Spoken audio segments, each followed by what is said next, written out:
Baik, Assalamualaikum warahmatullahi wabarakatuh. Di sini kami dari kelompok 3 Profesi Keguruan FKIP PGSD kelas C Universitas Jember angkatan 2018 akan memaparkan hasil diskusi kami mengenai bimbingan dan penyuluhan di sekolah sebagai suatu profesi. Dengan dosen pembimbing Bu Nindya Nurdianasari SPD MPD dan anggota kelompok saya sendiri Ibtisamah Ayu Sofiani, Hilya Nafisatul Hudsyah, Sri Wahyuningsih, dan Nabila Sofia. Dalam materi bimbingan dan penyuluhan di sekolah sebagai suatu profesi ini dibagi menjadi 4 bagian di dalamnya, yang meliputi 1. Fungsi bimbingan, 2. Prinsip-prinsip bimbingan, 3. Ruang lingkup bimbingan, 4. Ciri-ciri program bimbingan yang baik. Langsung saja, kita memasuki bagian materi yang pertama mengenai fungsi bimbingan, yang akan dijelaskan oleh rekan saya, Nabila Sofia. Di sini saya akan menjelaskan tentang fungsi bimbingan. Bimbingan memiliki peran penting di sekolah, di mana bimbingan berdampak terhadap perkembangan peserta didik. Fungsi bimbingan terbagi menjadi 9. Yang pertama, fungsi pemahaman. Fungsi pemahaman adalah fungsi bimbingan dan konseling membantu peserta didik agar memiliki pemahaman terhadap dirinya dan lingkungannya, dan dapat mengembangkan potensi dirinya secara optimal dan menyesuaikan dirinya dengan lingkungan secara dinamis dan konstruktif.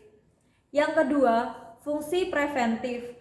Fungsi preventif adalah fungsi yang berkaitan dengan upaya pembimbing atau konselor untuk senantiasa mengantisipasi berbagai masalah yang mungkin terjadi dan berupaya untuk mencegahnya supaya tidak dialami oleh peserta didik atau konseli.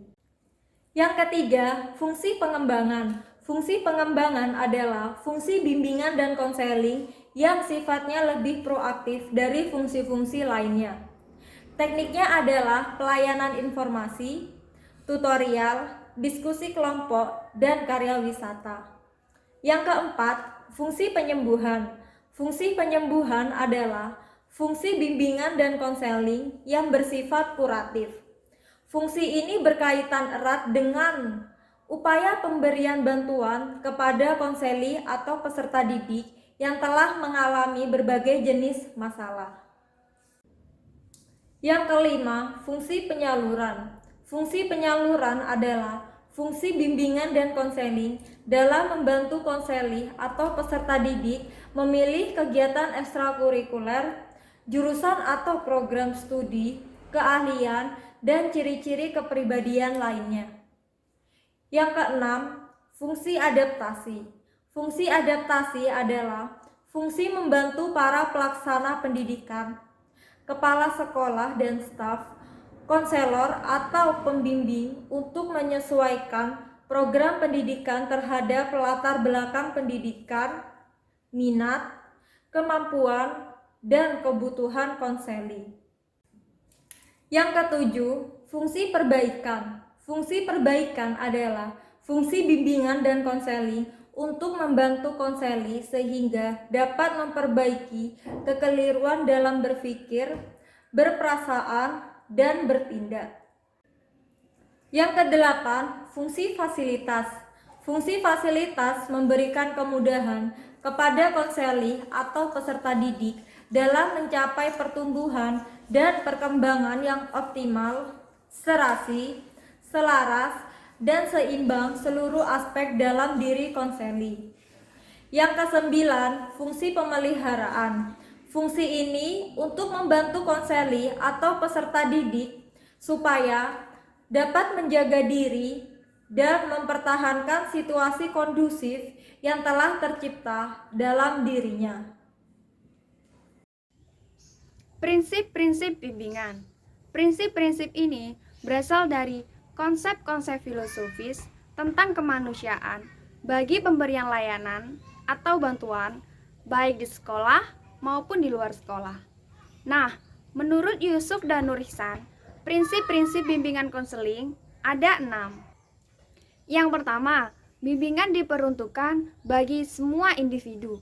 Prinsip ini berarti bahwa bimbingan diberikan bagi semua individu atau peserta didik, baik itu yang bermasalah maupun yang tidak bermasalah, baik laki-laki ataupun perempuan, remaja maupun dewasa. Pendekatan ini lebih bersifat preventif dan lebih mengutamakan teknik kelompok daripada teknik individu. Yang kedua, bimbingan bersifat individualisasi. Prinsip ini berarti bahwa yang menjadi fokus sasaran bantuan adalah individu, meskipun layanan bantuannya menggunakan teknik kelompok. Yang ketiga, bimbingan menekankan hal yang positif. Dalam kenyataannya, masih ada individu yang memiliki persepsi negatif terhadap bimbingan, karena bimbingan dipandang sebagai salah satu cara untuk menekan aspirasi. Padahal, bimbingan merupakan cara untuk membangun pandangan positif terhadap diri sendiri, memberikan dorongan dan peluang untuk berkembang. Yang keempat, bimbingan sebagai usaha bersama. Bimbingan tidak hanya menjadi tugas dan tanggung jawab satu orang saja, tetapi semua guru-guru dan juga kepala sekolah. Mereka sebagai teamwork terlibat dalam proses bimbingan. Yang kelima, pengambil keputusan merupakan hal yang esensial dalam bimbingan. Bimbingan diarahkan untuk membantu individu agar dapat melakukan pilihan dan mengambil keputusan. Yang terakhir, bimbingan berlangsung dalam berbagai setting. Pemberian layanan bimbingan tidak hanya berlangsung di sekolah saja, tetapi juga di lingkungan keluarga, perusahaan atau industri, lembaga-lembaga pemerintah atau swasta, dan masyarakat pada umumnya. Bidang layanan bimbingan bersifat multi aspek, meliputi aspek pribadi, sosial, pendidikan, dan pekerjaan. Selanjutnya yaitu ruang lingkup bimbingan. Ruang lingkup artinya batasan, jadi ruang lingkup bimbingan dapat diartikan sebagai batasan dari bimbingan. Ruang lingkup bimbingan ada 4. Yang pertama yaitu bidang bimbingan kehidupan pribadi. Bidang bimbingan kehidupan pribadi yaitu bidang pelayanan untuk membantu peserta didik dalam memahami, menilai, dan mengembangkan potensi, kecakapan, bakat, minat, dan kondisi sesuai dengan karakteristik kepribadian dan kebutuhan dirinya secara realistik. Yang kedua yaitu bidang bimbingan kehidupan sosial. Bidang bimbingan kehidupan sosial yaitu bidang pelayanan untuk membantu peserta didik dalam memahami, menilai, dan mengembangkan kemampuan hubungan sosial yang sehat dan efektif kepada teman sebaya, keluarga, dan masyarakat luas. Yang ketiga yaitu bidang bimbingan kemampuan belajar. Bidang bimbingan kemampuan belajar yaitu bidang pelayanan untuk membantu peserta didik dalam mengembangkan kemampuan belajarnya dalam rangka mengikuti pendidikan di sekolah atau belajar secara mandiri. Yang terakhir atau yang keempat yaitu bidang bimbingan karir. Bidang bimbingan karir yaitu bidang pelayanan untuk membantu peserta didik dalam memahami, menilai informasi, serta memilih dan menentukan keputusan tentang karirnya. Hal ini berkaitan dengan masa depan peserta didik, baik itu masalah pendidikan atau masalah pekerjaan di masa yang akan datang. Baik, yang selanjutnya kita bahas kali ini adalah bagian materi yang keempat, mengenai ciri program bimbingan yang baik. Yang dimaksudkan program bimbingan yang baik di sini adalah dalam penyusunan program bimbingan dan konseling harus mampu memahami desain dan cara implementasinya. Dalam artian, sebelum melakukan suatu bimbingan, kita harus sudah memiliki gambaran atau rancangan yang jelas mengenai bimbingan tersebut, agar kita dapat fokus pada tujuan yang ingin dicapai. Selain desain, cara implementasi atau penerapan juga harus dipersiapkan dan diperhatikan agar kita dapat menyesuaikan bimbingan dengan tipe siswa yang dibimbing, sehingga kemungkinan keberhasilan suatu bimbingan akan meningkat. Ada 6 aspek sebagai ciri yang dapat kita gunakan sebagai acuan tingkat keberhasilan suatu bimbingan, yakni meliputi 1. Holistik, sistematik, seimbang, yang keempat proaktif, dan yang kelima terintegrasi dengan kurikulum sekolah, dan yang terakhir adalah refleksi. Yang pertama, holistik. Holistik sendiri adalah program bimbingan konseling yang berorientasi pada upaya pengembangan seluruh aspek yang ada pada siswa seperti bidang akademik, karir, dan pribadi sosial. Sehingga setelah melakukan suatu bimbingan, siswa akan terbekali dengan baik dan cukup. Yang kedua, sistematik. Untuk menunjang perkembangan bimbingan konseling yang optimal, seluruh aktivitas layanan di lingkungan bimbingan harus tersusun dengan baik dan sistematis, agar bimbingan dapat terlaksana dengan teratur dan runtut, sehingga lebih mudah untuk mencapai target yang diinginkan. Yang ketiga, seimbang.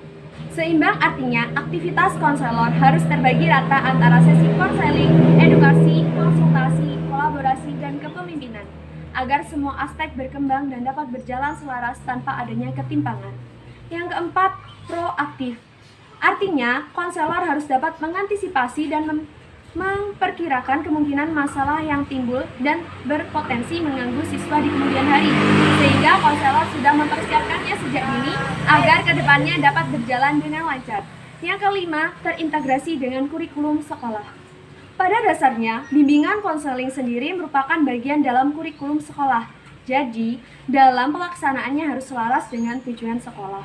Yang terakhir, refleksi. Refleksi merupakan cara mengetahui efektivitas sebuah bimbingan sejauh mana perkembangannya, sehingga dapat melakukan evaluasi dan dijadikan bahan pelajaran ke depannya.